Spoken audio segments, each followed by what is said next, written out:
I can tell you, entrepreneurship is not for everybody, and here's why.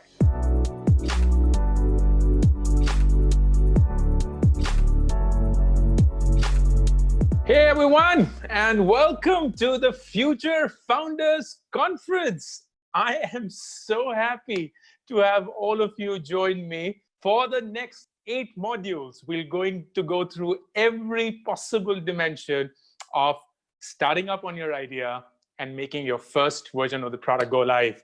This is something that I did in May 2020. I had a fantastic response. More importantly, I learned so much about the entire journey myself, sitting down, making notes, thinking of what are the mistakes that I made, what all do I want to share, how the examples, and it's a joy to be sharing all of that with all of you. There are 2,000 people that signed up for the live conference, but you know what's more interesting? And I did not expect that, is a large part of them also signed up for the recorded videos version because they were like, I do want to experience this live, but I definitely want the unlimited lifetime access of the videos. And this was something that was a surprise to me. I thought people were going to choose one of the two. In any which way, my name is Ankur Warikoo. And for those who may not know me, I've been an entrepreneur for 11 years now. I've had the luxury and the joy and the privilege of seeing the Indian internet space particularly transform from what it was back in 2009 when I started to what it is today. And it continues to blow us absolutely apart, right? In the journey of these 11 years, there are several things that I did. I raised a bunch of capital. I started a bunch of businesses. I spent a fair bit of time working on just one idea, which was nearby earlier Groupon. And I figured that there is so much that's written and has been shared globally, not just in India, about starting up. But it was also very surprising that almost all of it is, one, overwhelming, and two, it's almost theoretical in the sense that it's not no nonsense, no bullshit talk. It's almost politically correct. And that's what I did not want to do. I wanted to come out and say and call out things that I felt. And these are just personal opinions. These are my experiences, and take it for what it's worth.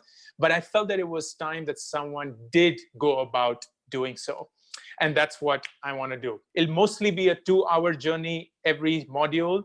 The first hour of the module will be my talk, what I wanted to share with you, which will be on the topic, and we'll go to the topic as of today. The way we will do this is, and this is very distinct from most other webinars, I don't have a presentation. I don't have handouts.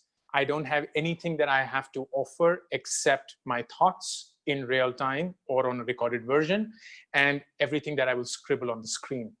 So the best way to learn, whether you are watching this live or recorded, is to pay attention and to take notes.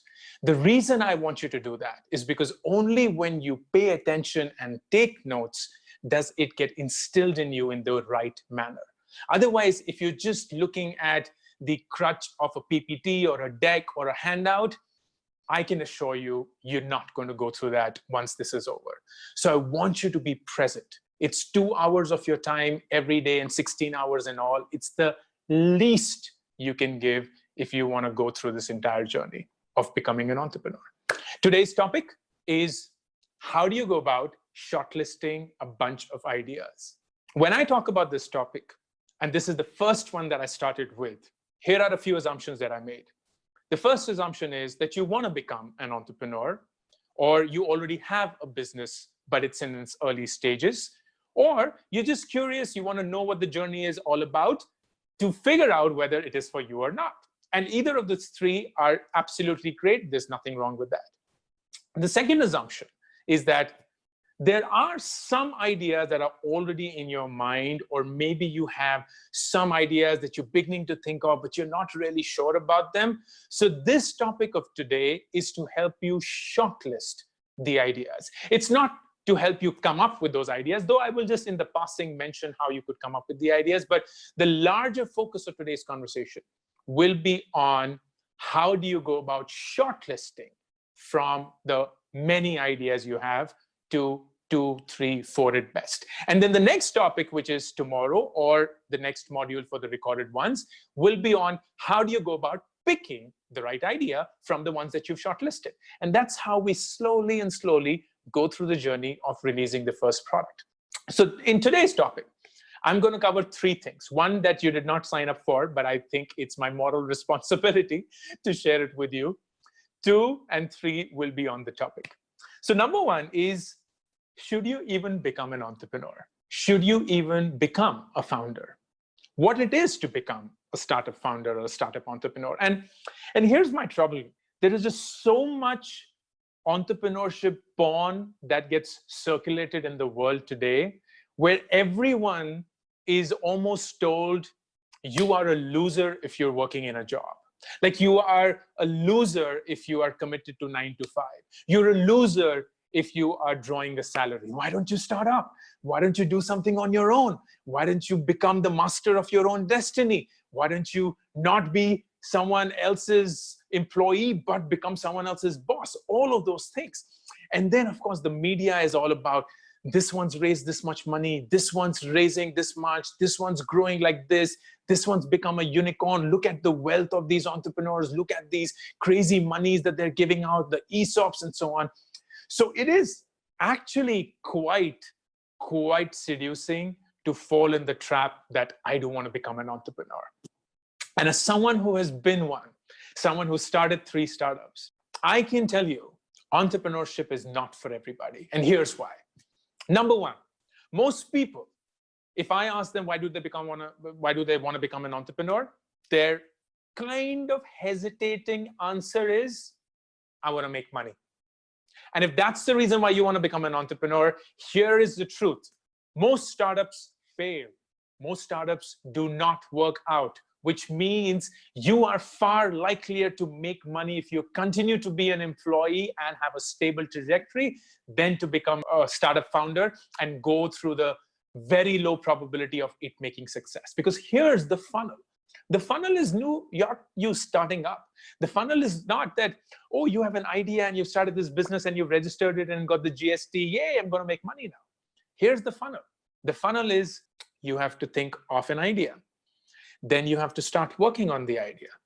The idea has to be big enough that people like it. It has to be liked by so many people that they're willing to pay for it. It has to be that much amount that it's big enough. It's growing at the pace which excites people, whether it's investors or other people who would want to be a part of this. Then you have to raise money. If you raise money, you have to grow even further. And you have to continue doing that for several rounds. And at some point of time, you can show an exit, whether you sell to someone else or you IPO or you do something else. That is when you see the money. All through these steps, you're not seeing any money. It's just the grind. It's just the day in, day out struggle of being a startup founder. And it's not easy. It is not easy, but that's the way it is. So my suggestion is, do not become an entrepreneur if your key driver or your key motivation is to make money. Number 2, also don't become an entrepreneur because you're bored of your job. It's the worst reason. If you're bored of your job, you hate it, you don't want to be working with someone else, you don't want to be working for someone else, don't become an entrepreneur. Bad call. Step back and have an honest conversation with yourself. What is it that I don't like about my job? What is it that I could fix? Maybe it's a change of industry. Maybe it's a change of company. Maybe it's a change of function, whatever is it. But is the only option for me to now say, I'm going to become an entrepreneur and start up of my own? Because it's crazy how many people are like, I want to start up because I just hate my job. I don't want to be working for someone else. And that's not the reason.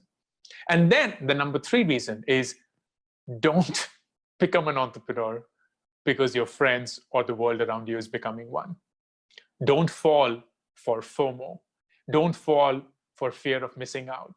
Don't be like, oh my God, if I don't become an entrepreneur, I may be the only loser in my entire gang not to become one. That's not the right reason.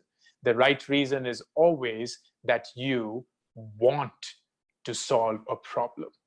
And that's where I come to, why should you become an entrepreneur?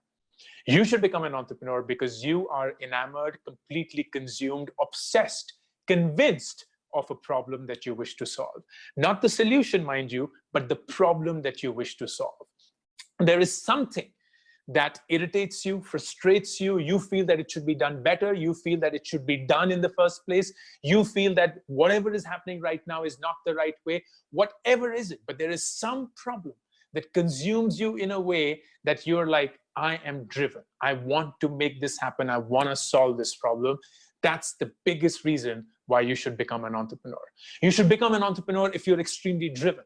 If you are someone who's exhibited that drive in their past life, whether it's at work, whether it's at studies, whether it's something else, but you have this insane drive in you that gets you to get up every morning and be like hawk-eyed on solving that problem. Whatever problem is it at that point of time. You don't think of problems as obstacles. You think of problems as something that you want to defeat, something that you want to destroy, something that you want to punch. And that is what drives you to wake up every day. Like you almost feel like I shouldn't be sleeping. It's such a waste of my time. I could be very well working on this problem, this idea, and that is the right thing for me to do right now. And very importantly, you should become an entrepreneur only if you have the core skill that is needed to make the startup work, or you have already people that you're aware of that have the core skill to make the startup work. If you're thinking of a tech startup, you are yourself a techie, or you have people who are good techies that can do it for you or with you. If you're thinking of a sales startup, then you yourself are the salesperson, or you have people that are great sales professionals and know how to sell, and you do it with them or alongside. But it's very important that you do have the first set of the founding team members in place. And there is an entire module on how to find your co-founder and your founding team, which is, by the way, fascinating, a very hard journey, but I'd love you to walk you through that, of course, when we get to it. So this was the part that you didn't want or didn't sign up for, but there may be some people who were like, okay, job's done. I don't need the Future Founders Conference. I am not becoming an entrepreneur. It's too much work. Maybe I'm having second doubts or whatever is it, but that's perfectly fine. I do want to be transparent. It's not easy. It is not easy, my friends. It is not easy. It is brutally fucking hard. This journey is hard.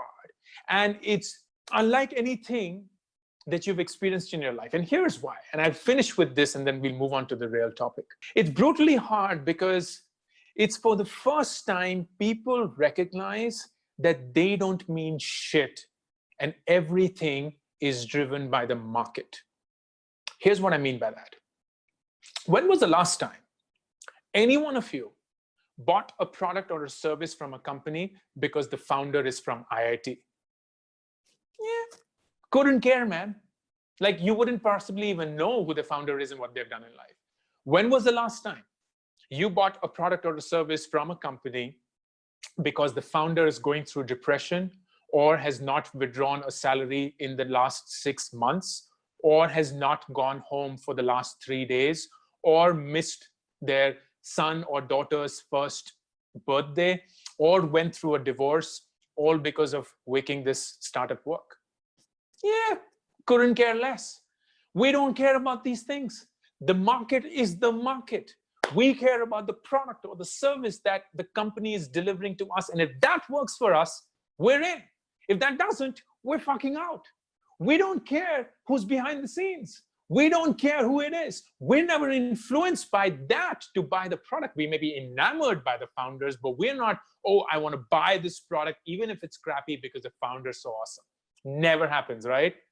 So this profession of entrepreneurship is the first experience of very many people in their life where what they have done in their life doesn't mean shit. How good they are doesn't mean shit. What is it that they have done, the institutes they've gone to, their grades, their network doesn't mean shit. Everything boils down to the product that they've built and the market they've built it for. And that's a really hard thing to consume. It is just so brutally hard to consume, because now think about all the things that have happened to you in life because of where you've come from, because how smart you are, how hardworking you are, how intelligent you are, where you all went, what grades you got, who all you know, or whatever the case is. But this journey is about none of that. And instead, it is just about one thing: how well does your product or your service map and serve a market? I'll stop at that. I think that's enough honest conversations on this topic. Let's go to the first thing, which is, how do you identify ideas? And I'm just going to very quickly walk through this because my intention is not to delve on how do you generate ideas. I'm assuming you guys are very smart, capable, you have dime a dozen ideas every day. So we're not going to spend a lot of energy in just how do you pick those ideas. You're good enough. But here are a few ways that you can do that. Number one, it's no shame to pick up ideas from outside of the market or the country you're building it for and build it for the current market. There is no shame. And actually, let me start with this. This is actually one of the best ways to think of an idea. If you think of something that's happened in the US, in Europe, in China, in any part of the world, and you want to bring that idea to India, refine it to the cultural context that we have, adjust it or customize it to the market that we stay in or we are in, that is a great idea to start with. Not before you do your research and everything, and we'll walk through that journey, but it's a great idea to just shortlist. If you're tracking the fastest growing companies in the US, you're tracking the funding that are happening for seed companies in the US, you're tracking what are the hottest startups in Silicon Valley, you're tracking what are the companies that are getting funded in China. That's a great start. It's a great start because it will throw a bunch of ideas at you. It is hard to pick those ideas up and bring them to India if that is the market you are playing in. But it's a great start to just have the ideas engine running, to just have ideas coming through and saying, yeah, that could be one, that could be one, that could be one. And then we will go through the journey today of how do you shortlist it, but it's a great, great start. The other one is, a lot of people say, start with the problem that you yourself experience. Scratch your own itch, as they fancily call it. I think that's poor advice, but let me just elaborate on that and give you something similar. It's poor advice because, again, no one cares about your problem. No one cares about your problem. They care if the problem is big enough and they experience it also. That's why I would care about the problem. So if you are like, oh, you know what, I have a pet and I am struggling to get the pet married, or I'm struggling to get the pet mated, and I wish that there was a pet mating service. I wish there was a pet matrimony. It's such a great idea. But you know what? Most people in this country don't have a pet. And even if they do, the last thing on their mind is to get their pets married or mated. So maybe it's a problem that only you feel, but no one else does. And that is not a great idea. It's not. But here's what. Your problems are a good start. Your problems are a good start because it's quite likely that the problem you're facing is a problem that many people face. So if you're someone who struggles with finding medicines online because you stay in some remote corner of the country, or you struggle with getting access to good quality teachers because you come from a remote part of the country, or you struggle with finding things around you in your kirana stores and so on, so you'd love an online delivery platform. All of those are great problems to start with, but the journey then is not to stop at your problem. The journey starts from there and then goes on to, if this is a problem that I face, how many others face the same problem? Like, how big could this problem be? I have gone through this problem, and it's frustrating to go through this problem, but how many others also go through the same problem? Like, how many others would be waking up and saying, I wish there was someone who solved this problem? That is the problem you should be thinking of, not just your problem. And then the third, very interesting approach. And I don't know how many of you know about something called the NPS, or the Net Promoter Score. What it means is, very simply, don't be worried about the terminology. It basically says, if 100 people use a service or a product, what percentage of them would positively talk about that service or product? That's the NPS, or the Net Promoter Score. So how many people would promote this service or product positively? If you look around the world and ask yourself, what are things that we do as humans and have a low NPS. What are the things that we do as humans and have a low net promoter score, which means almost everyone does it, but almost everyone still cribs about it. What is that thing? Those, in my opinion, are the best ideas. I'll give you an example. And I'm sharing this for the first time publicly. But one of the ideas that I'm thinking of is around public toilets. We all use public toilets. And don't think of public toilets in a mall or a college or a school or an office. Think of public toilets on the highways. Think of public toilets in open markets. Think of public toilets just anywhere. It's a fucking mess. It's a mess. It's a disaster in the country. Yet, we all use it. Like, we will just go in. Like, we literally hold our breath and do whatever we have to do and just get out and be like, oh, thank God, that was horrible. But we do it.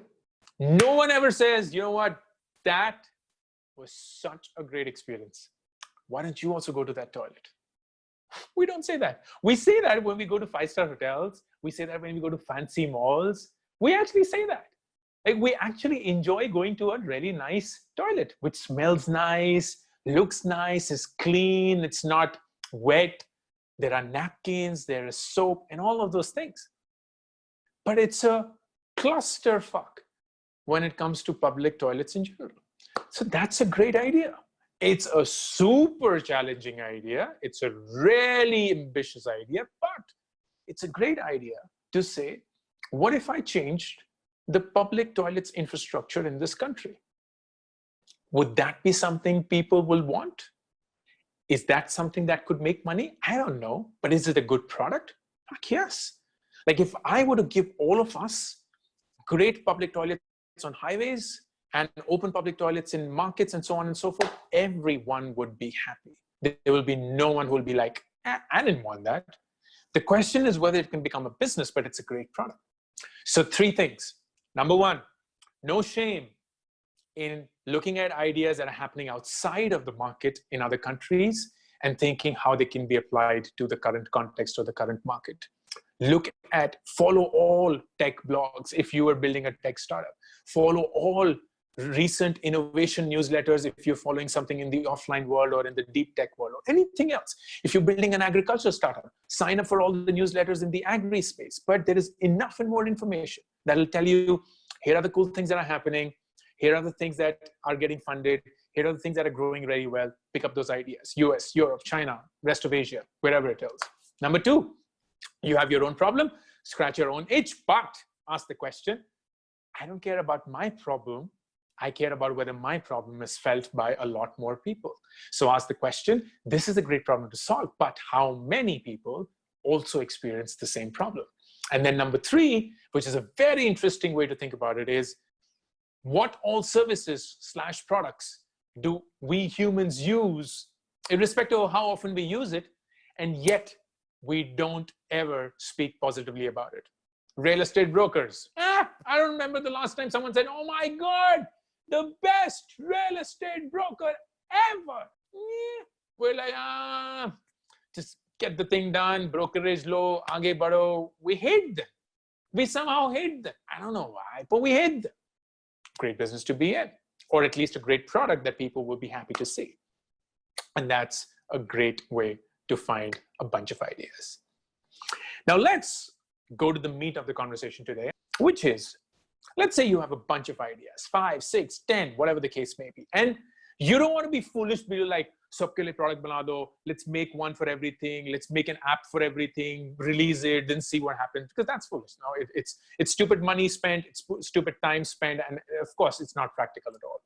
So what you want to do is get to the shortest possible mechanism to figure out how or why could this idea become interesting. We still will not go through the journey today of picking the idea, which is a completely different thing. We're going to go through shortlisting from a bunch of things that you have to about 2 or 3 and seeing which ones work.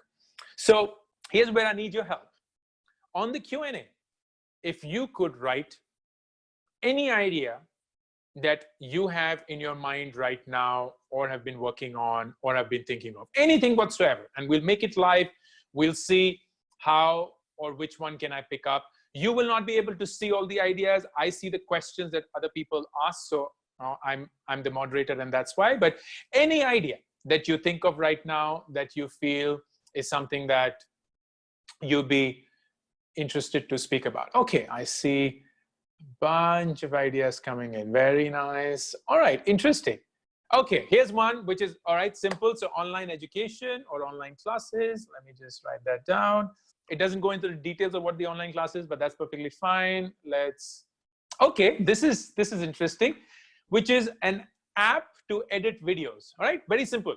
An app to edit videos. We're always shooting videos, no, kutto ke, bachcho ke, apne, so make them pretty or whatever. I'm assuming that's the thing. So app for editing videos.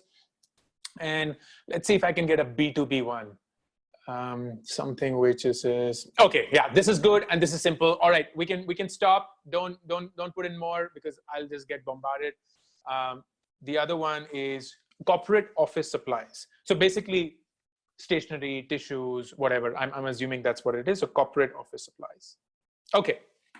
So the three ideas that we have figured is online classes, and that's the first one that we'll go through. Number two is edit videos, so an app to edit videos on the app itself. And number three is corporate online classes. These are the three ideas that we will go through. And what we will do is, let's just go through what could be a great way to figure out which of these ideas would make sense for me to shortlist down to, say, one or two of them. We're still not picking the idea, huh? Mind you. So imagine these three to be a bunch of 7 or 8. And we're now going to go through the journey because, of course, the list is very long. So that's why we'll do it. So here is my step or my guide to figure this thing out. And this comes from pure experience. Let me start with the experience because that will give you the confidence that I know my shit and I know what I'm talking about. On any given month, I usually come up with 1 or 2 ideas that I get excited by. More often than not, they don't survive the month. But I go through the journey that I am going to discuss with you right now. And to test these ideas of whether they work or not, I spend anywhere between 5 to 10,000 rupees per idea. I've gotten to the conclusion in as low as 1,000 rupees, and I've never exceeded 10,000. That's the upper end, which I'm hoping comes as a pleasant surprise or shock to you. Because if I were to ask you, hey, what's a great way to even do an MVP of an idea? You'd be like, at least 50,000, 1 lakh, you have to build the product, you have to build all of that. And by the way, this journey that I'm going to talk about is not without a product, is not without anything. This will be a really hardcore journey. But all of this happens in an average 5 to 10,000 rupees. Here's the journey. Number one, and this is something that I'm very particular about, and I will never miss an opportunity to do that. Name the product. Don't make it just about an idea. Here's my belief. The minute you name something, it becomes emotional. It becomes something that you start feeling. You become attached to it in a way that expresses yourself better than it were if it were just an idea. So name the idea. Like, go about giving it a brand name. It doesn't need to be the eventual brand name. That's perfectly fine. But at least come up with a name. Come up with something that just feels like you connect with it. So we have these 3 ideas. And of course, we're not going to spend a lot of time in thinking about that right now. So online classes, smart school. Okay, yeah, just make it simple. Smart school. So our first idea is called smart school.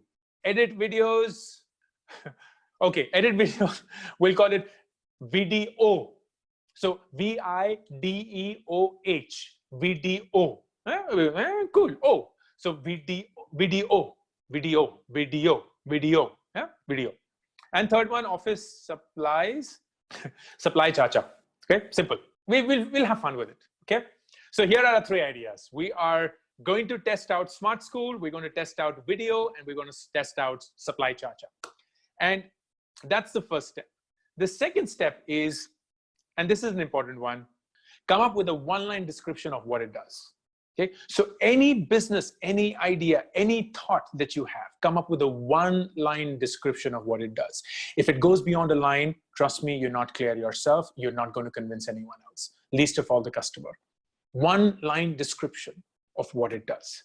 So let's make it simple. Smart school, we'll call it online classes. Yeah? Online education, learn from wherever you are. Edit videos on the go. Yeah, edit videos on the go, simple as that. And office supplies, best assortment of office supplies or largest assortment of office supplies. Yeah, that makes sense. One line description, we'll keep it simple. You go ahead to the journey of yourself. Here's the important one. Once you come up with the one line description, you then have to come up with the problem that your product solves. Now it's interesting because that problem that your product solves needn't be the one-line description that you're talking about. In fact, most likely, it won't be the one-line description your product is talking about. For example, there are dime a dozen online smart schools or whatever online classes platform. One doesn't need another smart school to come in and do whatever. So what's the problem that we're trying to solve? And let's think of one. And I'm just thinking aloud right now. Because it's school and we just chose school, let's assume, and this is just wild, huh? Let's just assume that you've built deep technology that can assess whether the child who is listening to this course is paying attention or not. So essentially what we're doing is we've built technology, and that could be through the eyes being moving or the child not being there in front of the screen, or they just working on something else, or definitely not looking into the screen and so on. So something that you've built, and there's an algorithm or a deep technology or something, which solves the problem of the teacher not knowing or the platform not knowing whether the child is paying attention or not. That's the problem it solves. Yeah. So let's start with that. Edit videos. Let's solve the simple problem of poor lighting. Okay. You shot a video in poor light, and this editing software somehow makes those videos still look bright. Yeah, that's a problem. It's a real problem. So we will just go ahead and solve for that. Yeah, makes sense. And the last one, which is office supplies, supply chacha. Let's just say, and this is just from my personal experience of nearby, it solves the problem of minimum order quantity when you're ordering from anyone.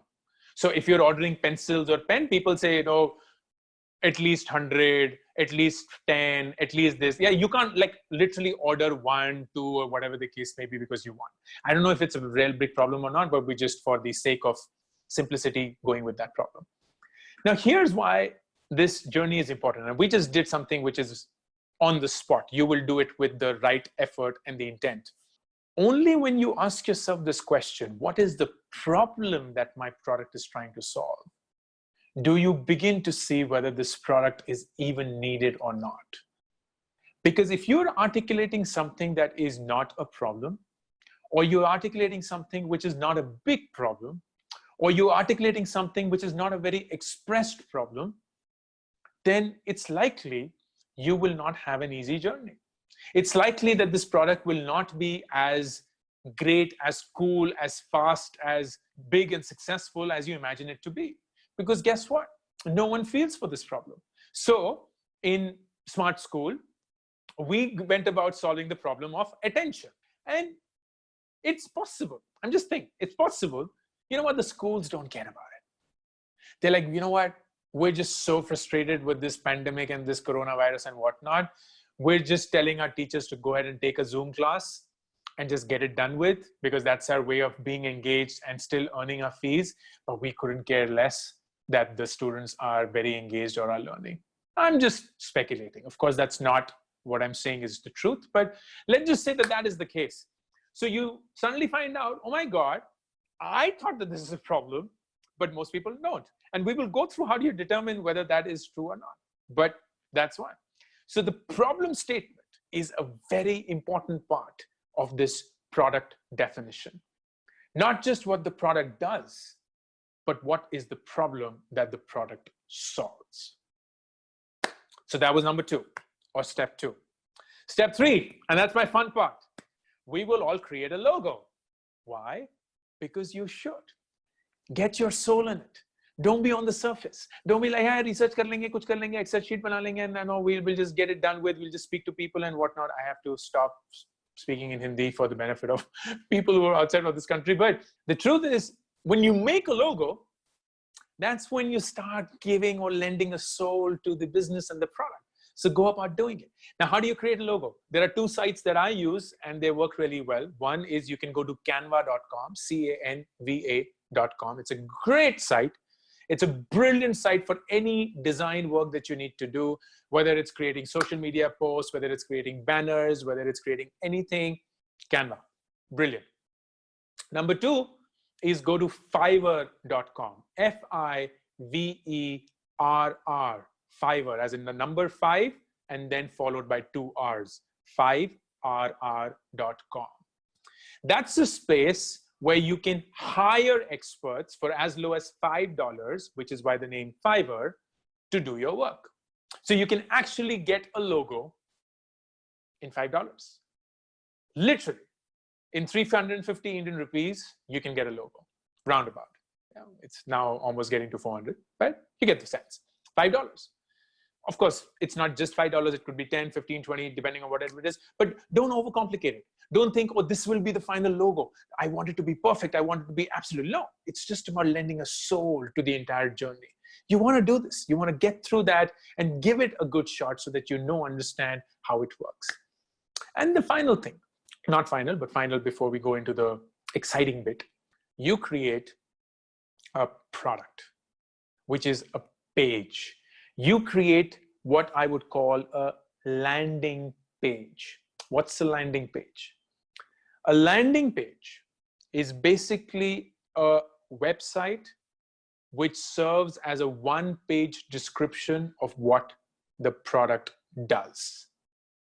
And we have been on several of these landing pages in our journey of clicking on ads, whether on Google or on Facebook or on Instagram and whatnot. So if you were to just Google for landing pages, you will get enough and more examples. How do you create a landing page, especially if you're not a coder or a techie?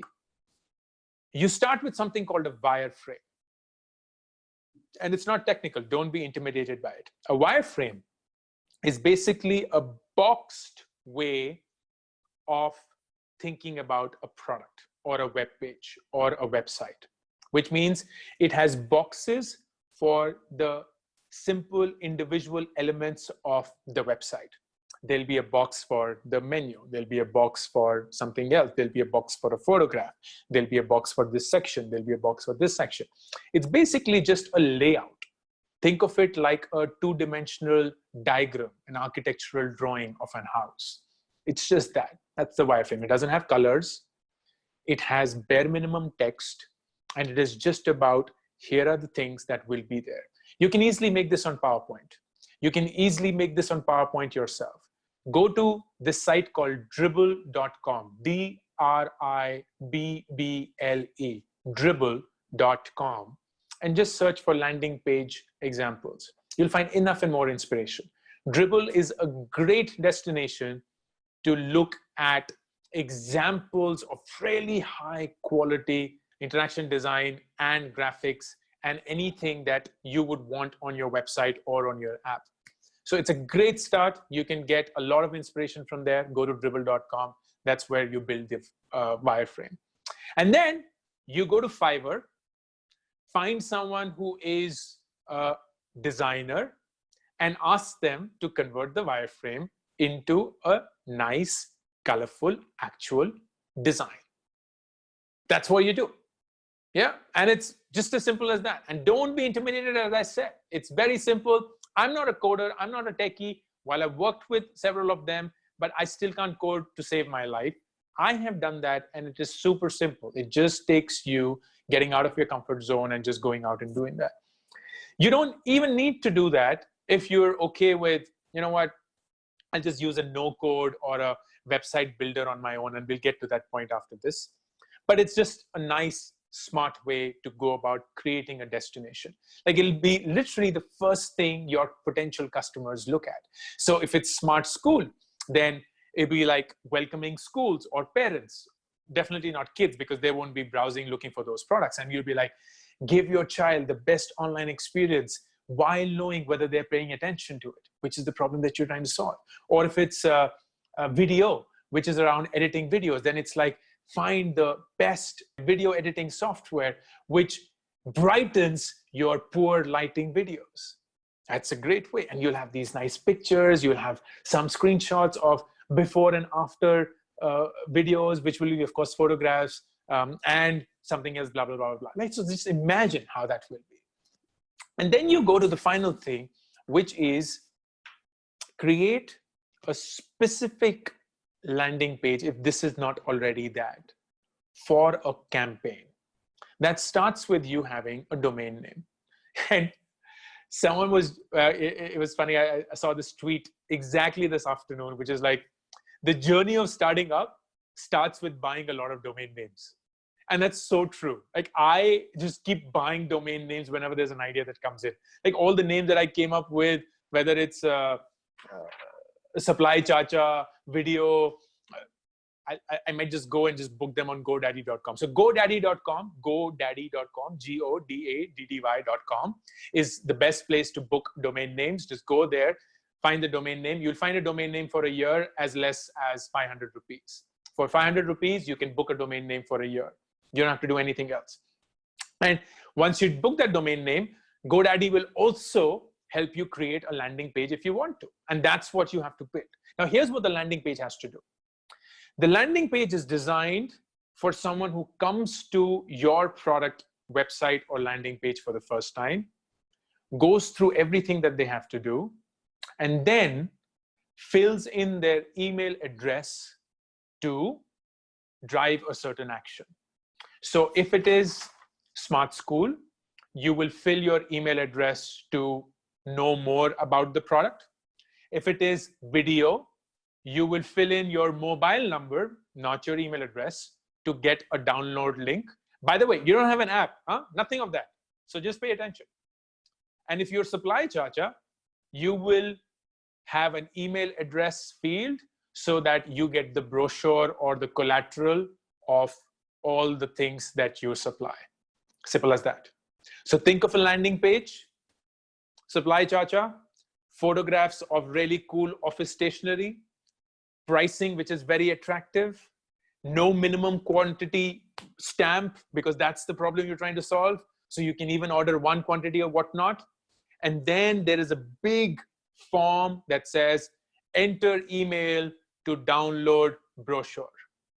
Enter email to get best prices. Resist saying anything like enter email to have a representative call you, because people don't want that. People don't want any calls, right? So don't do that. Enter email to get the brochure. Enter email to find the best prices. For Smart School, enter email to get a product demo. Enter email to book a product demo. Enter email to find or read about testimonials of other schools that have done it. You're basically lying. There is nothing like that. All you want is the email or the phone number, not to do anything with it, not to sell it, not to use it for your future products, nothing, only for the purpose that follows. But that's the important thing. So you create that landing page after you buy the domain name, and that is your starting point. So now what all do you have? You have an idea. We have 3 of them. We've described what the idea does. We've described the problem that it solves. We've also created a nice, happy logo. We have now gone ahead and booked a domain name. We have also created a landing page whose only purpose is to get an email ID or the phone number of the individual who is going through that page. After this comes the exciting bit, which is we now create campaigns on Google, Facebook, and Instagram. So far, if you've done this right, you have spent less than 1,000 to 2,000 rupees. You spend anywhere between 1,000 to 2,000 rupees. Domain name, Fiverr, Depending on whether you are a techie or not, you may have built the prototype or the landing page on your own, or if you got someone else to do it for you on Fiverr, maybe that extends it. But basically, so far, you've spent anywhere between 1,000 to 2,000 rupees. The bulk of what you're going to do next is going to be spent on advertising this product on Google, Facebook, and Instagram. So you create an ad. You create an ad to see whether the problem that you thought this product solves is something that people are excited by.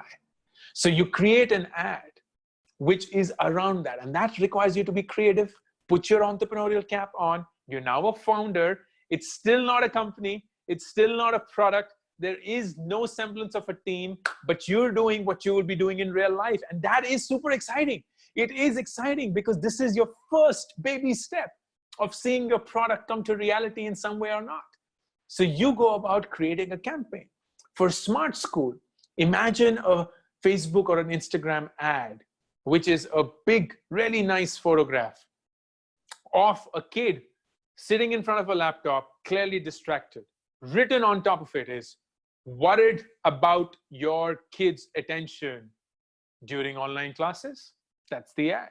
Video, really nice photograph, someone shooting in the dark, shooting videos in the dark and don't like your videos at all? That's the ad. Supply Chacha, again, maybe a Google ad, which is just pure text and says, largest assortment of office supplies at best prices, no minimum quantity. That's it. That's the ad. Anything like that. Be creative, test, figure out what it is. And it's very simple to run these, by the way. Huh? You don't need to overcomplicate it. The tools are very, very simple. They allow you to target. They allow you to target people geographically. They allow you to target people on their demographics, whether they are married, they're single, they are this age, they are this gender, they have this income profile, because all of that data is available to at least Facebook and Instagram, if not Google. So they will allow you to go as deep as possible and test out all of those things, create those ads. And when people click on the ad, where are you taking them? On the landing page that you created. And what is it that you want? Their email ID, their phone number, anything that shows that they're interested, because that's what you're trying to measure. You're trying to measure the interest of people in the problem statement and the product that you've built. Because if you are able to, within the ideas that you have, create some sort of a rank order, this is the most talked about, searched problem of all the ideas that I have. This is the one that gave me the most reaction. This is the one that gave me the most clicks, and so on and so forth. That is what you want. That's essentially what you're looking for when you shortlist.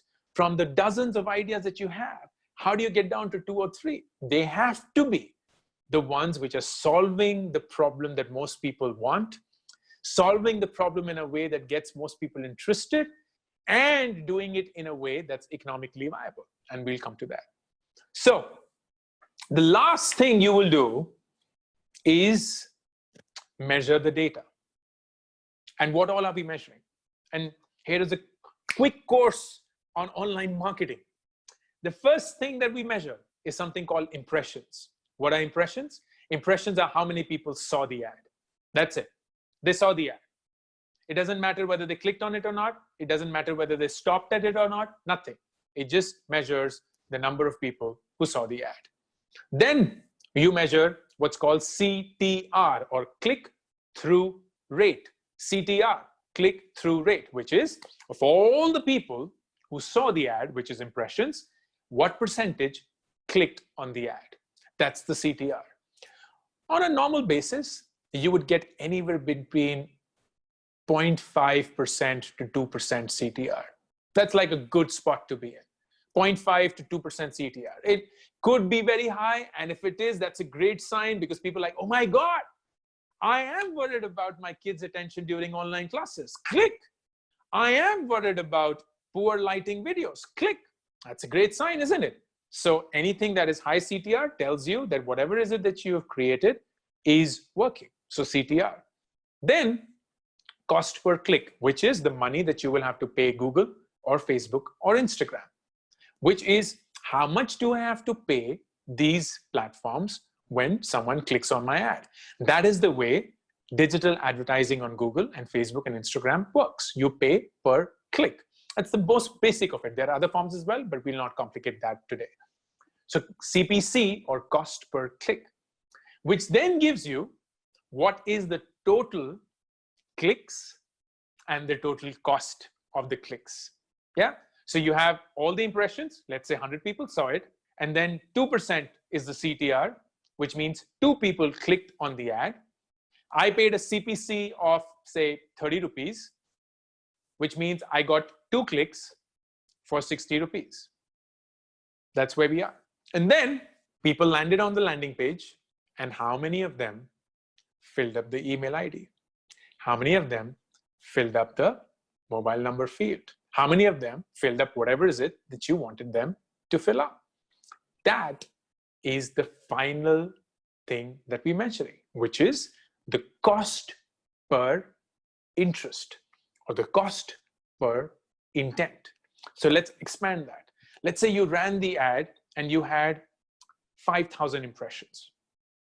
And then the CTR was 1%, which means 50 people clicked on the ad.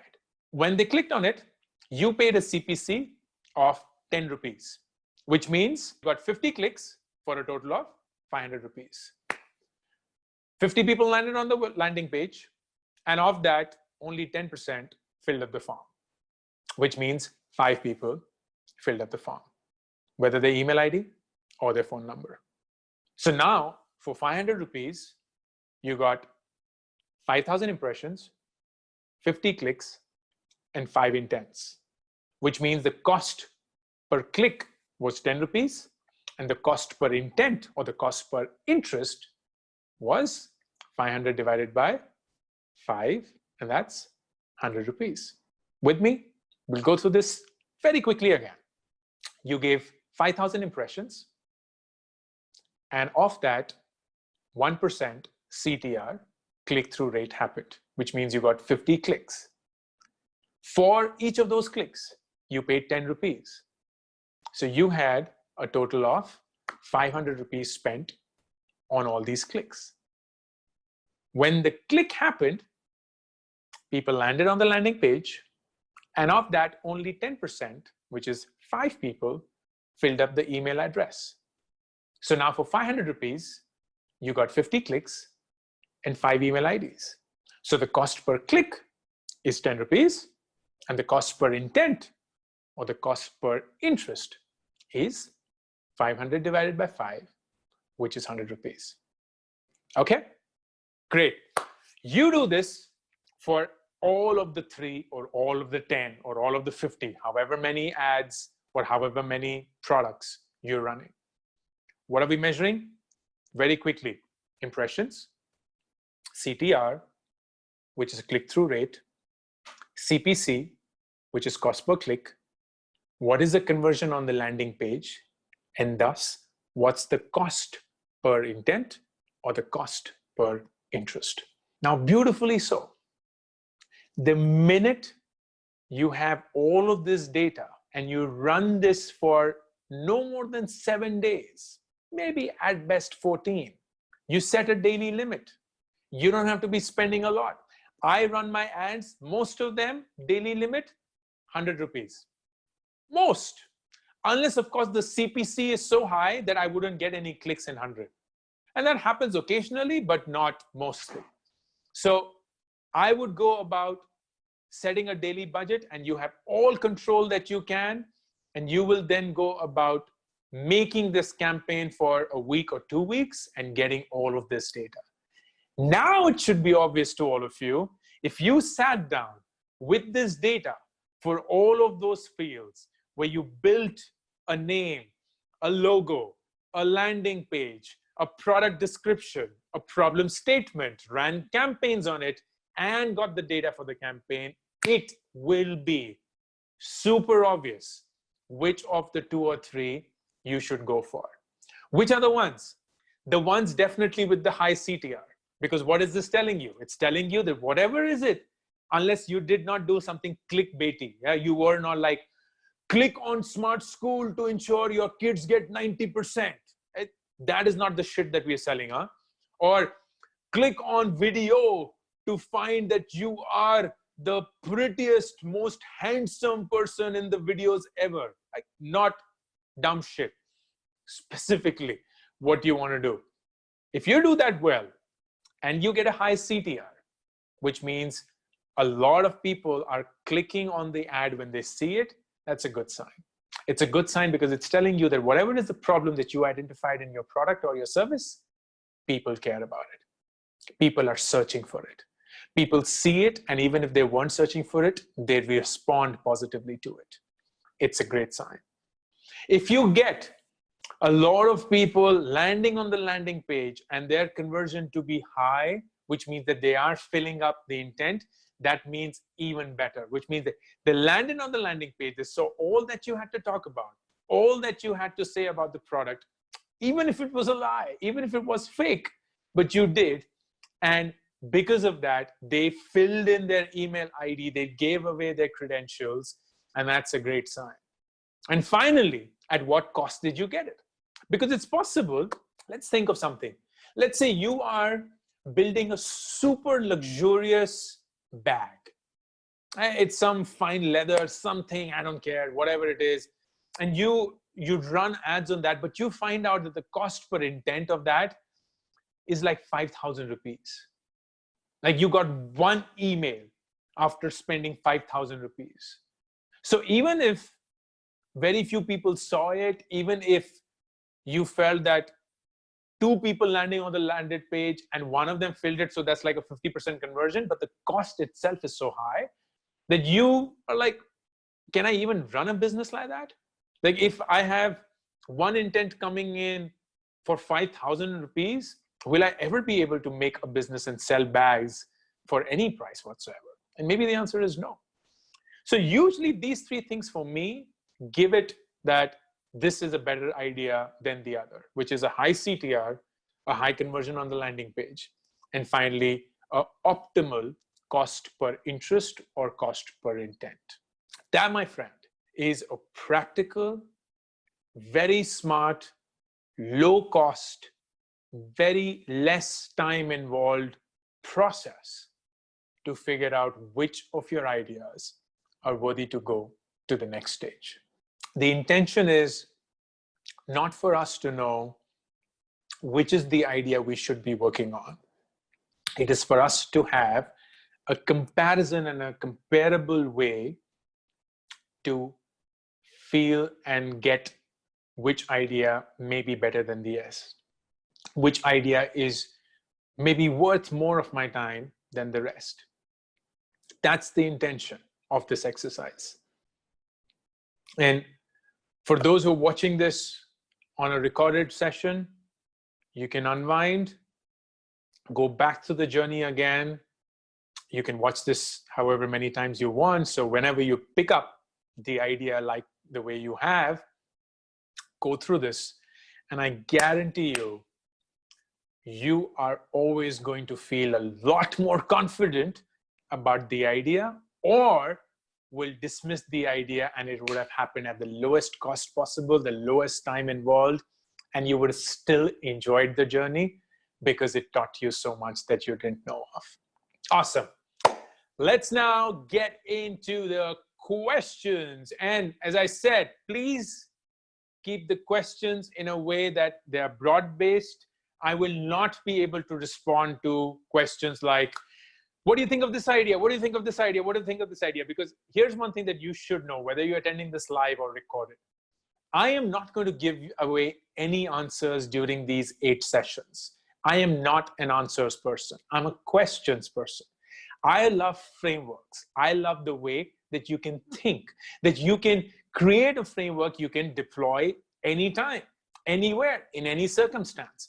So I'm going to leave you with the ways to do things, but I'm not going to answer questions for you which are meant to give away the answer so that you don't have to work hard for them. So please ask your questions in a way that expands on the ideas, clarifies on anything that I may have missed, something that you felt was not so obvious.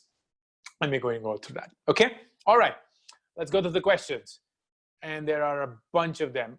And again, there are 2,000 of you, so there is no way that I'll be able to answer all the questions, but I'll try my best.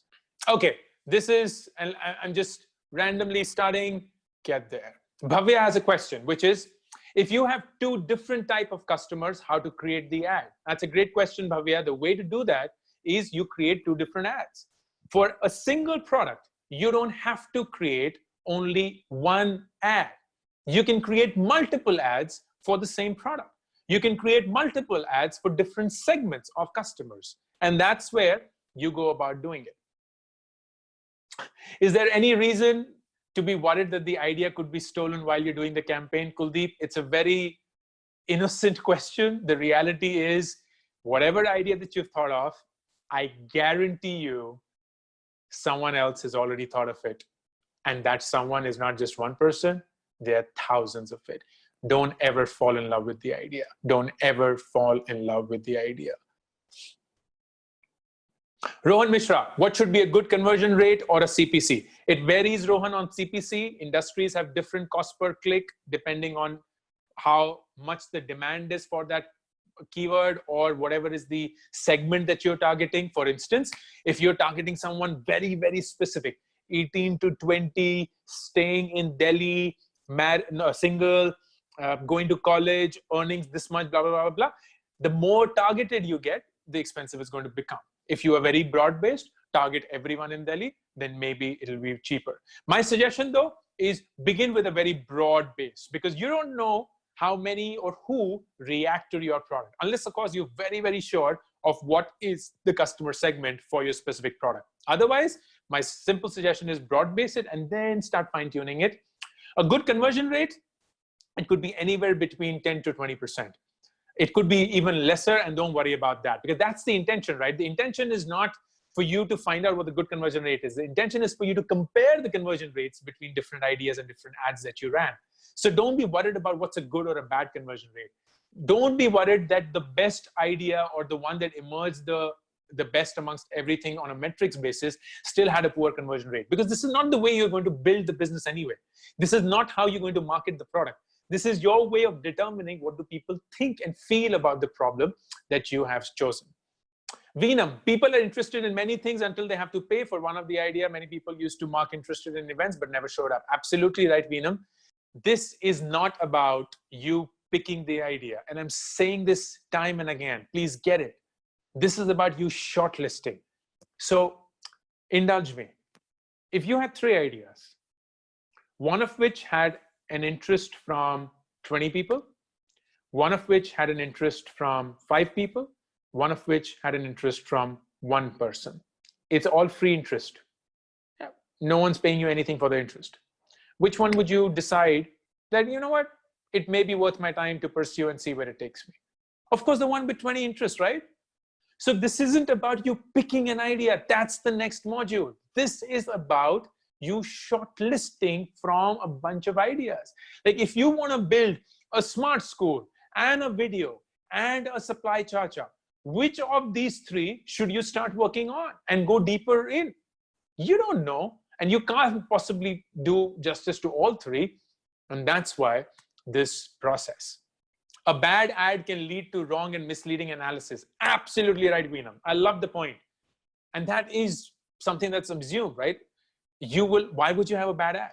You can have an ad that's not working, in which case you can optimize on the ad and get it there. But more or less, here's the beauty of it. If there is someone who is doing this for the first time, or even if someone who's done it forever, the comparison set is still very good because there is only one person who's doing this. It's not that you're getting another ad from someone else.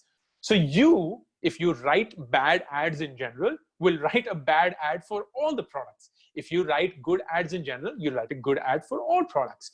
And don't worry so much about these nuances. This is a very nifty, very quick way of figuring out why you should be going there or not. Malini, sorry I joined late. Any summary of what I missed? The recorded package is absolutely the right product for you, Malini. Raghavendra, what if all the emails that you collected were of your potential competitors? You're giving this way too much importance. Honestly, way too much importance. It doesn't happen. Trust me, I've been doing this for 10 years. No one even gets to know. Like, you spent 1,400 rupees, 1,500 rupees over 2 weeks. You think your competitors are going to be sitting there filling email ID like they are jobless and they don't have that? Like, if a competitor actually do that, you should just start the product nonetheless, because your competitors suck and you may just win. What about surveys on LinkedIn? Not a big fan, Meenam, because surveys will always give a misleading answer, because you're the one asking the survey. So people attach your identity to it, and then the questions can be very leading and so on. I prefer the way of distribute it in the universe where people don't even know it's coming from Ankur Warikoo, and just see how they react. Amit Khanna, will the sessions be limited to internet-based ideas? That's where my specialization is. So I'm sorry, most of the examples will be in that. But if there is anything that you feel I should be talking about specifically, please write into me and I'll be more than happy to include that. But yeah, it just comes naturally to me. It's no offense to anyone that's building a non-tech business or a non-internet business as such. I do have a bunch, by the way, the sessions will have a bunch of examples from offline in general and so on. Sridhar, for a new page with low SEO ranking, how effective will it be on Google Ads? Google Ads has no bearing on SEO, or SEO has no bearing on Google Ads. They're completely independent of each other. Will this methodology work for only products and services that can be run online? No, absolutely not. And if the earlier question was also pointing towards it, absolutely not. For instance, so think about it this way, and this is a good question, and let me delve into this. Google, Facebook, Instagram are so strong that don't think the customer who's using or buying a product offline is different from the one that is on Google and Facebook and Instagram. It's not, right? You and I go to malls and we shop offline. But are we on Google and Facebook and Instagram? Yes. We will go ahead and test drive a new car in the real world. But do we go ahead and research about it before we go? Maybe. You may go ahead and buy a camera from a wholesale market, but will you go about looking at specs and reviews on places? Yeah, maybe. You may go about booking a travel agency for your company in the offline world.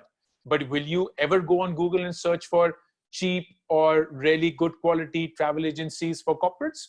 Yeah, maybe. So anything that you do in real life, almost always there are a bunch of people, like millions of people, that are searching for it online or are already consumers of it and are navigating through Facebook and Instagram, and they come across that. That is a great way for you to assess whether there is interest, because that's what the process focuses on. It doesn't focus on whether you should be working on that idea. That's the next module, as I've said. This is all about how much of interest is there to very quickly assess whether this is worth my time or not amongst all the ideas that I have on my plate. And that is why this journey is very important. It doesn't bear in mind whether the actual product will be delivered in the offline space or in the online world. It doesn't.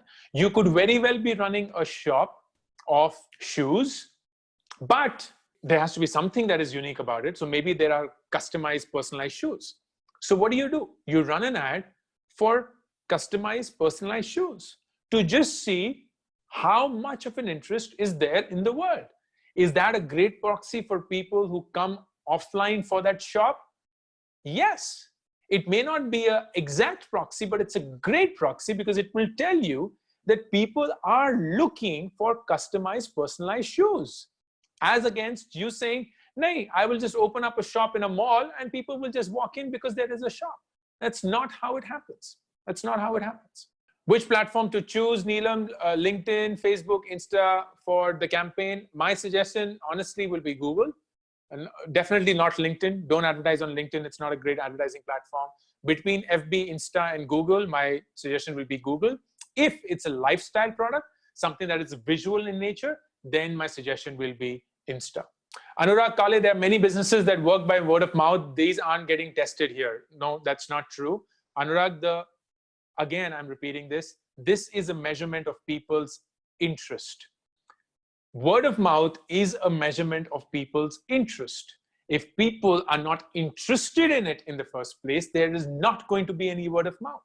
So if there are no parents who talk about the lack of attention measurement during online classes, there is not going to be any word of mouth, because no one's going to talk about it if there is no interest. Like you just see, it's a very simple psychological nuance, but very important to understand. Wow, there are 475 questions, and that's just crazy. How do you test an idea that won't find customers on social media, like the public toilet? So Sonali, that's a great question. The way to do that is not to test for the public toilets, but to actually test for something that people could be looking at. So let's go through this. And this is a very interesting example. Let's say you want to do the public toilets idea and you want to see whether it's worth your time or not. And I've done that, by the way. What ads did I run? I ran on Facebook and Insta ads which says, do you feel public toilets on highways should be cleaner? People landed on the landing page. And why did they give their email ID? I said, learn about a revolutionary new toilet technology that will change the way you access public toilets. That's it. And here's the thing. I knew that I wouldn't get a very good response on Google. Why? Because Google is search. People are searching for it. So no one searches for good public toilets or clean public toilets because that's not there. But when you're browsing on Facebook and Insta and you come across something like, have you ever wondered why public toilets are so smelly? And these are all real examples. Huh? Have you ever had a good public toilet experience? And then you're like, yes, you find yourself nodding to that ad. You find nodding to that visual. You click on it. And then it just talks about this, and I made that shit up, by the way. I made all of that shit up. Revolutionary technology, which is available in those public toilets and will always be clean. They'll always be smelling nice. They'll always be swanky and looking perfect and not wet and so on. Fill your email ID to know more about this technology. That's it. That's it. And the curious ones did. It just did. Sailesh, B2B works exactly the same way. Now, I don't know what B2B you're talking about, Sailesh, but let's say it's a SaaS or a software as a service company. Great. Just go on Google, Facebook, not so much Instagram, because that's not where the intent of SaaS is.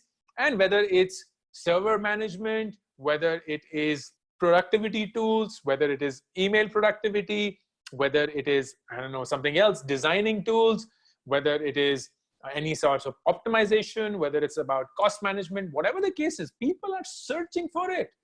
How do you think people find B2B businesses? They search for it.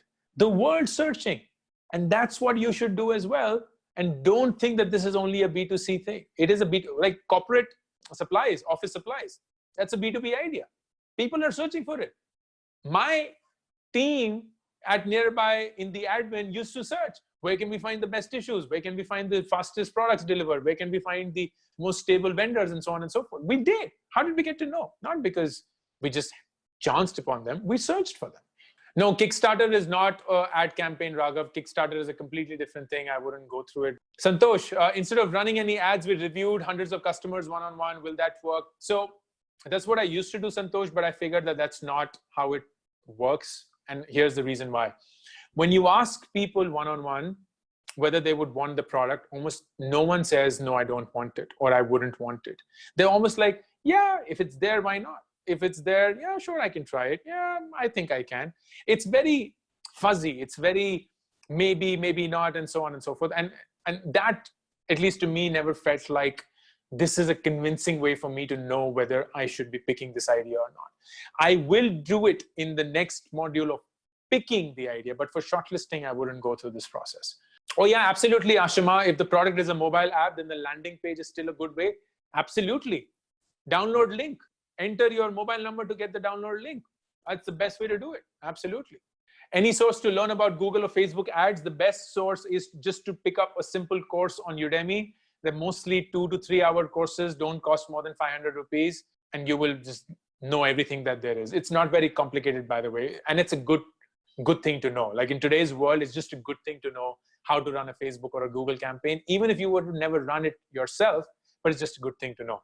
Raghav, is the cost of intent the same as the cost of acquisition? No, that's an entirely different thing. We will come to it much later when we go about the module of releasing your product. Manan, what would be a good cost per intent to impressions ratio if there is any? As I said, Manan, there shouldn't be any, and don't worry about it. This is not about you determining the economics of the business. This is you determining which of the ideas from all the ideas that you have are worth pursuing and going deeper in. And that's the only intent. So don't be worried about the good cost, because it's not an absolute, it's a comparable. Everything is relative. You're trying to measure from the 3 ideas that we had of Smart School and video and Supply Chacha, which of these 3 gave me the best cost of intent, which is the lowest, and gave me the best CTR or the best conversion on the landing page. Then I know that that idea has a lot more merit than the other 2. That's all that we're going. Ishita, don't you think that this would not come in handy when the product is niche and premium and not volume based? That's not true, Ishita. If you were to think about how Google advertising works, or even Facebook and Instagram for that matter, it has millions of people on a daily basis. And if it's niche or premium as you defined it, then there will still be thousands of people that will want that product if that product is something that they want. So what you may get is not a lot of volume, but you will still understand how it compares to something else. So if all your ideas are niche and premium, you will get to know which of these is possibly a better investment of my time and money to pursue. If you have something which is niche and premium and something which is mass and not so premium, you clearly will have the mass and premium getting a lot more traction, but you will also get to know how many people care about the niche and premium product. And that will be a good sanity check. For instance, if you, let's say, had the same target audience, you're not doing any segmentation, you're literally saying all of Delhi should see my ad. And you run the niche and premium, and you run the mass and not so premium. The mass and not so premium delivers 10,000 impressions. Niche and premium also 10,000 impressions, because yeah, you set the ad to everyone. But the mass and not so premium had a CTR of 2%, and the niche and premium had a CTR of 0.1%. Now, instantly, you know that if 10,000 people were to walk into a mall, 2% will walk into your store of mass and not premium, and 0.1 will walk in here. That's just a data point for you to know. Does that give you absolute clarity about which of the 2 you should pick? No. But it's a great way for you to even have a sense of how far these 2 products are. Because did you know that this product is 20 times as bigger as this? Or did you feel that this is like, no, this will be like 20, 30% of it, and it'll still be niche and premium, but it won't be so far away. We don't know that. We really don't. And this process gets us closer to that. It's not the one which will give us the absolute 100% answer. It's the one that will tell us what could be the answer. Kushagra, instead of creating a landing page, it is wise to drive traffic to our Instagram or social media page only if the Instagram and social media page has a very clear way of capturing intent. Otherwise, you're just diverting them to something. Please, this is not marketing. This is not advertising for your product. That's a completely different session and a module that comes much later when you release your product. This is about you figuring out which of your ideas is the likely one that you should spend your time or money in. Any specific time for the ad? No, it could be anything. You will figure it out. You will actually figure it out. Digital advertising work in B2B? Absolutely, it will. Prameen, where will I find the email IDs of those people who will register on the landing page through the ads? That will be on the landing page itself. So the landing page would have been built on godaddy.com, and that will give you the email IDs. But again, why do you care? It's not that these email IDs are something that you can use. At least you definitely shouldn't use them. Vartika, can you also cover how to evaluate ideas around D2C brands? Vartika, this is a great test for D2C brands, or for those who do not know, direct to consumer brands. What's an example of a direct to consumer brand? Man Company, which is the shaving company for men. That's a D2C brand. It basically makes something, and instead of selling through retailers or selling through Amazon or Flipkart, it sells directly to the customer. Paperboat, again, D2C juice company. It doesn't go through any wholesaler or anything like that. It just goes directly to this. Well, not technically because it now has a big retail component, but you get the drift. This is a great way to test D2C, Vartika, because what you're essentially doing is you're figuring how or why is there even any need for such products. So if you go about, let's say just picking it up, it's a women's beauty product, which does organic products, organic lipsticks, organic kajal, organic whatever. And you now run a campaign for that, and you are creating a D2C brand. You will essentially create an ad, which will be all about care about your cosmetics being animal cruelty free, care about your cosmetics or your makeup to be organic, know the benefits of organic makeup, and that's it. You run the ad on that. If you see an intent, you know that there's something maybe worth pursuing. Adhiraj, what about someone who's in college, still wants to do it, but has some money issues? So Adhiraj, thoda paisa to lana padega. You'll have to put in some money to test whether it is working or not. Because think about it this way. If you were to just start working on an idea and not go through this journey, you will definitely end up losing a lot more money. And it's not that people are going to fund you from day one. That's not going to happen. And by the way, the fundraising module will be an eye-opener for you if you think that this is how it works. It's not going to happen. So this is, in fact, the best and the cheapest way for you to figure that something is worth your time or not. And this is about, and again, as I said, 5 to 10,000 rupees, but it needn't be this much. It could be much, much lesser, much, much lesser. It could be 1,000, 2,000 rupees as well, but it has to be something. Digital advertising absolutely works in B2B. There are, Abhiraj has been asking this question again and again. This session was more B2C. What about a B2B product? I answered the same thing. This isn't a B2C. This is anything. I'm just using a B2C example. Don't be driven by the example. Be driven by the framework. It is exactly the same thing that you would do for a B2B as well. Exactly. And I've done that several times to know that that's how it should be or it will be. Ravi saying, when one lands on a landing page, they would expect the service to be out soon. How much time is feasible until the real service? Don't worry about these, Ravi. This is not an actual business that you're running. You're going to shut this all down. You're not going to use the logo. You're not going to use the name. You're not going to lose the landing site. People don't expect it. They will forget it. It's some random landing page that they landed on one fine day. They're not going to be, oh my God, aayega, aayega. It's not going to happen. It will just fade away. So focus on what the intent of this journey is, which is to find the ideas that you should be getting deeper in. That's the intent. Don't worry about losing those bunch of customers. Kitne honge?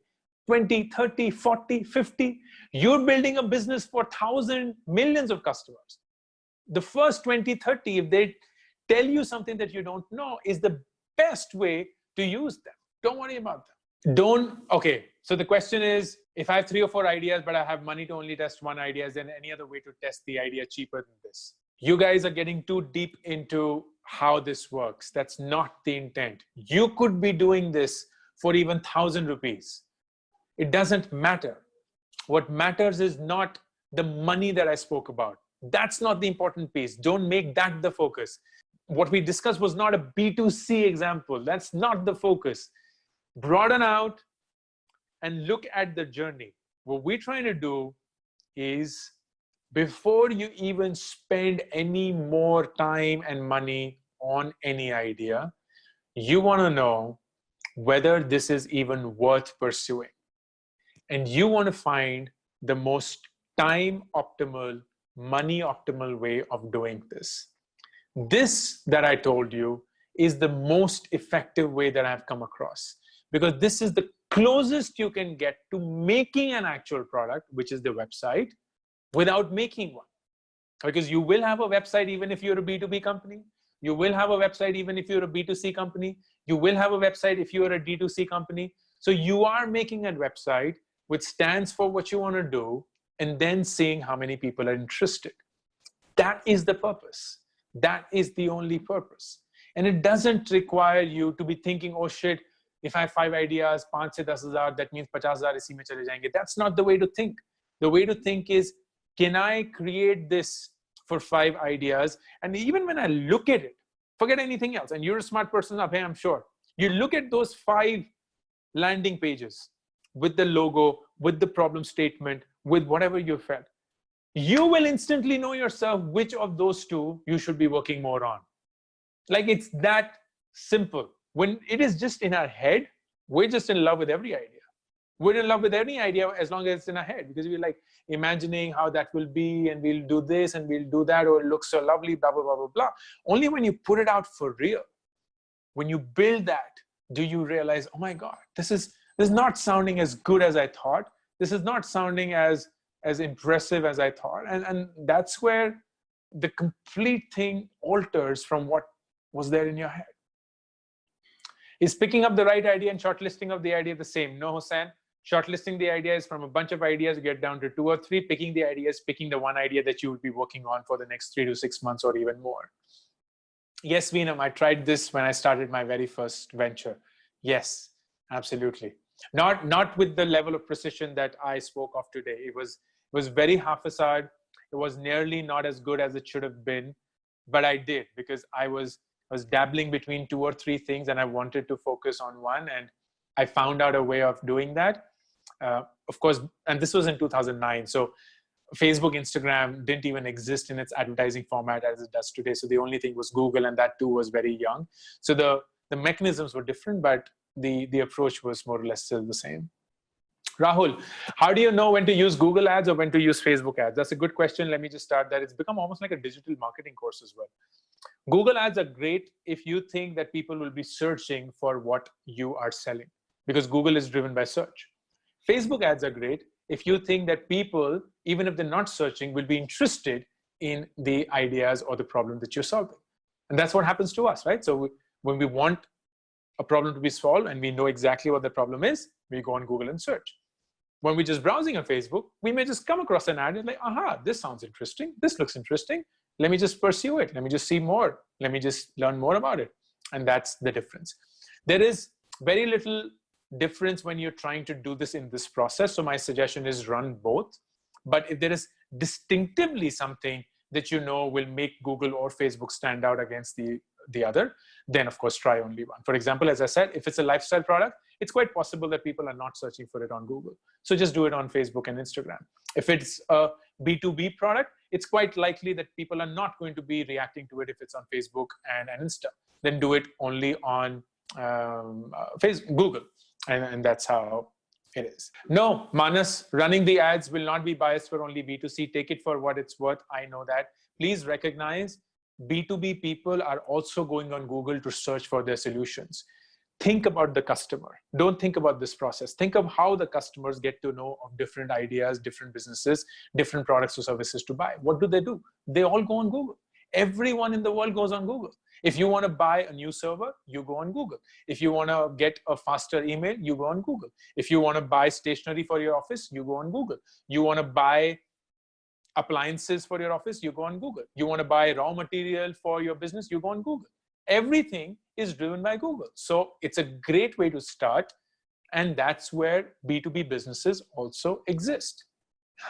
Rudra, what if you've already spent around 8 to 10 months on an idea, worked on the logo, bought a domain name, but still confused whether it will work or not? Here's my biggest lesson in life, Rudra.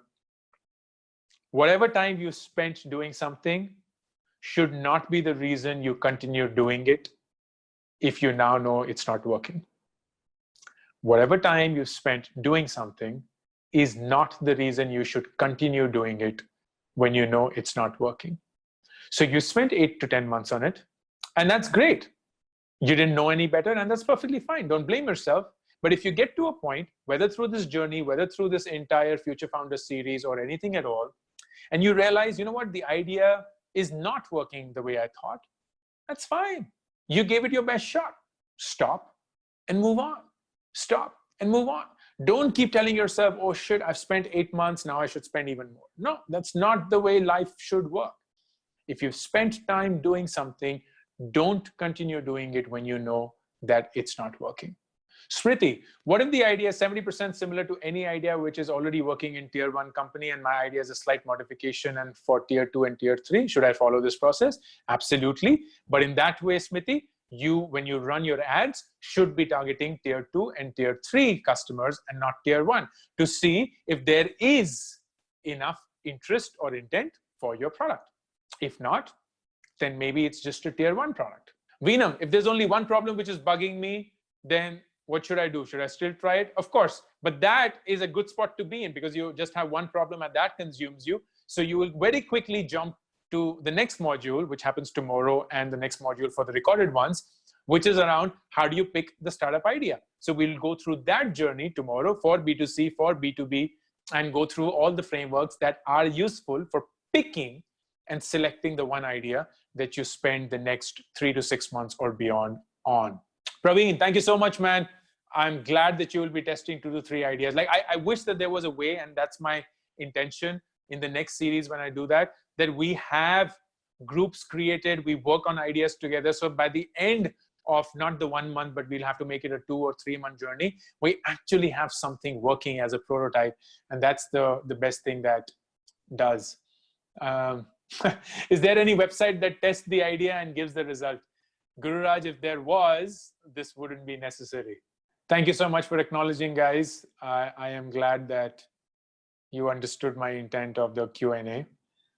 That's very kind of you. Anuj, yes, it's a cheaper way of looking at the MVP. For those who do not know, the MVP is a very well-recognized concept called the minimal viable product. What it is, and we will focus on that in the last 2 sessions of this series. It basically says what is the minimal product you need to release for your product to become a business. And you're right, Anuj, this is a great way to test or look at a MVP without even building one. And that's why it says, sunk cost fallacy. Absolutely, sunk cost fallacy. Oh, totally. Dipin, you can test subscription models as well. In fact, they work very well. Whether it is subscription for a content, whether it's subscription for, I don't know, toys, it's subscription for clothes, anything at all. Just the ad. Think of the ad. Think of how the customer would think about it and go about doing it.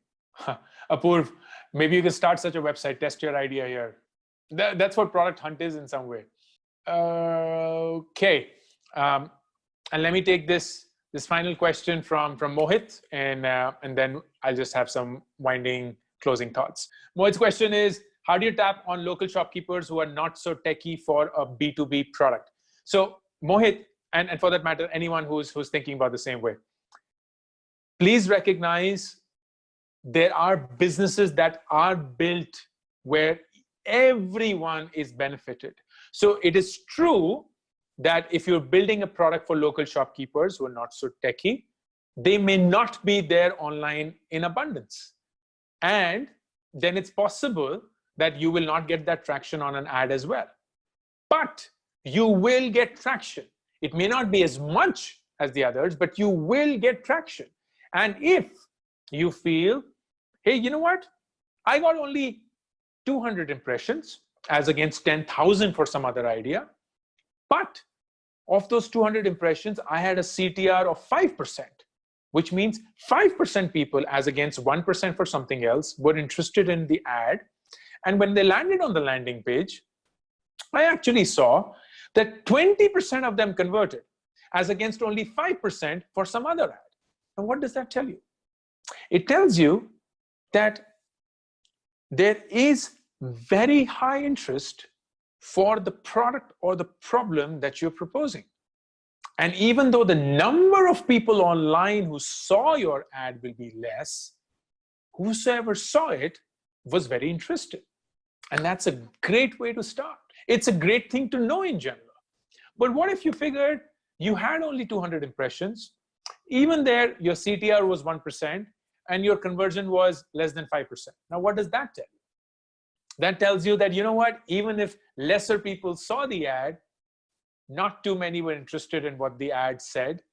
And definitely when they landed on the landing page, they didn't get it. And you don't have to make the landing page in English, by the way. You can make it in anything that you want, as long as it appeals to the target audience that you are speaking to. Play around with it. Get as creative and innovative as you can. But the idea is, how can you get to a point where you assess the interest of the customer base in the product and the solution that you have made? All right, what all did we learn today? And a quick recap. We first went through the entire journey of whether you should become an entrepreneur or not. And my big takeaways there were, don't become an entrepreneur if you are thinking about making money. Don't become an entrepreneur because you are pissed off or not happy with your job. And don't become an entrepreneur because everyone else is becoming one. Only become an entrepreneur because you're extremely consumed by the idea or the problem that you're trying to solve. You're very driven by nature, and you yourself have the core skill or know of people who have the core skill to build that product out. That's very important. How do you get ideas? And there are a bunch of ways that you can. A great way is look at things that are happening outside of the country or the market. There is no shame in copying. There is absolutely no shame in copying. Go out and sign up for all the newsletters that speak about the highest growth companies, the startups that are getting funded right now, the startups that are seeing unbelievable traction, the startups that are on the radar of most VCs or are just being spoken about actively, because that may give you an idea about what you could be doing in your country or your market. Number two, scratch your own itch. Think of the problems that you experience as an individual every single day, but also ask the question, how many others also might be going through the same problem? It doesn't matter if you're the only one going through the problem. There have to be several others that go through the same problem. And number three is look for things that you and I do on a periodic basis that does not have a very high net promoter score. Or in other words, even though we go through the service or the product, we never speak highly about that. It could be anything. I gave you the example of public toilets, real estate brokers. There are several such examples.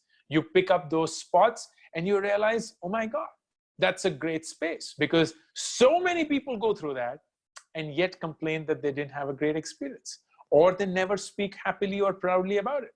So there must be something broken in there, and that's an idea right there. And then once you have these bunch of ideas, how do you go about shortlisting it to 2 or 3 so that you can then spend more time on them and figure out which is the idea that you should pick for the next 3 to 6 months and beyond? How do you do that? I make the process very emotional. I want you to feel it. I want you to lend your soul to it. So you think of the ideas and you give it a name. You give it a name so that there is attachment. You describe what the product does. What is the one-line description of the product? But you also, more importantly, describe the problem that it solves. And it very well could be true that the description of the product and the problem that it solves are 2 distinct things. We picked an example of an online school. We picked an example of a in-app editing software that makes low light videos turn great. And then we looked at a corporate office supplies company. And we went about that journey. When you get to a point where you've described the description or the company and the problem that it solves, then you go about creating a logo. It's where you feel more and more attached. You think of the colors, you think of what it stands for. Don't spend too much time. I gave you the examples of going to a canva.com, a fiverr.com, a dribble.com. These are all free destinations where you can get work done for free or for really, really cheap, and you don't have to spend a lot of your time or definitely your money. Then you book a domain name. You'll get it for as low as 500 rupees a year, and you will create a landing page. The landing page will speak about the product, the problem that it solves, the service that it is offering, and will then, most importantly, seek the email address or the phone number of the customer for more details. What is it that you're going to give them more needs to be important, because that is when you will realize whether there is interest in what they are doing or what they're seeking or not. Finally, you create an ad on Google on Facebook, on Instagram, wherever you feel fit, wherever you have the capacity to, or all three destinations if you want to get the entire coverage. And when you create that ad, what are you looking for? You're looking for how many people see the ad, which is impressions, how many people of those click the ad, which is click-through ratio or CTR, what's the cost per click that I pay to Google or Facebook or Instagram, how many people landed on the landing page and filled up their email address or phone number, and then finally, because of that, what was the cost per intent or cost per email ID or cost per phone number or cost per interest that came about. And when you have this running for about 2 weeks or so, spending not a lot of money, but bare minimum, you will get to a point where you will be able to compare. You will see of all the ideas that you had, which ones are the ones that a lot of people are seeing, which are the ones which a lot of people are interested in and thus clicking on, which are the ones that are very expensive to market to, which are the ones that land up on the landing page and actually fill up the email address. And because of that, what is the kind of cost per interest or cost per email ID that I'm getting? And this is not going to give you a definitive answer. It's not going to give you the answer. It's going to give you directionally a bunch of things to think about and will conclusively help you shortlist from the dozens of ideas that you have to the 2 or 3 that we're going to take forward. In the next module, we will cover how within these 2 or 3, you should go about picking the one idea that we will be taking through.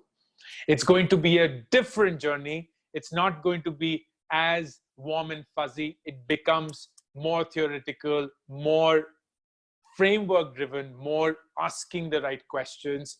And that is the way that we will undertake that. For those watching this on recorded, thank you. And the next module awaits you. God bless.